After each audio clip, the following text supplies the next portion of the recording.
সোমবার চট্টগ্রাম নগরীর খাতুনগঞ্জে রমজানের নিত্যপণ্য ও কাঁচামালের মজুদ ও মূল্য তালিকা পরিদর্শন করেছেন চট্টগ্রাম সিটি কর্পোরেশনের মেয়র ডক্টর শাহাদাত হোসেন এবং জেলা প্রশাসক ফরিদা খানম।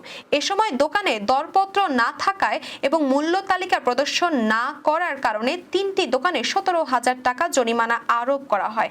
মেয়র ও জেলা প্রশাসক স্থানীয় ব্যবসায়ীদের সচেতন করেন এবং মূল্য তালিকা প্রদর্শন করার বাধ্যতামূলক বলে জানান।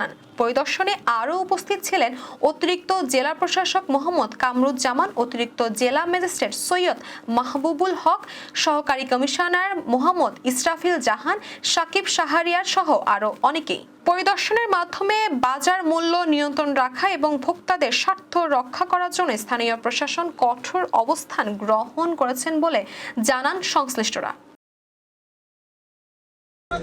ভোজ্য তেল বাজার থেকে উদ্ধার হয়ে গেছে এবং প্রায় 180 টাকা 200 টাকার উপরে চলে গেছে এবং সেই কারণে আজকে আমরা এখানে এসেছি এবং আমরা দেখতে পাচ্ছি এখানে কিন্তু ভোজ্য তেল মোটেই পাওয়া যাচ্ছে না। একটা জায়গায় আমরা যেখানে দেখেছি তারাও সেখানে যে তেলগুলি আছে আমরা ল্যাব টেস্টের জন্য রেজিস্ট্রেটর আছে আমরা অলরেডি এগুলো আমরা নিয়েছি। আমরা পরীক্ষা করে দেখবো আদৌ এগুলো কিন্তু ভোজ্য তেলের মতো কিনা। রোজার মাসে 400টা অভিযান করব জেলা এবং উপজেলা মিলিয়ে আমাদের 6টি সার্কেল আছে আর উপজেলায় 15টি মোট 21টি সার্কেল মিলিয়ে আমরা রোজার মাসে 400 অভিযান করবো। যে অভিযানের একটা অংশ আপনারা দেখতে পাচ্ছেন মেয়র মহোদয়ের পাশে আছে সিটি কর্পোরেশন এবং জেলা প্রশাসনের যৌথ উদ্যোগে অভিযান চলছে।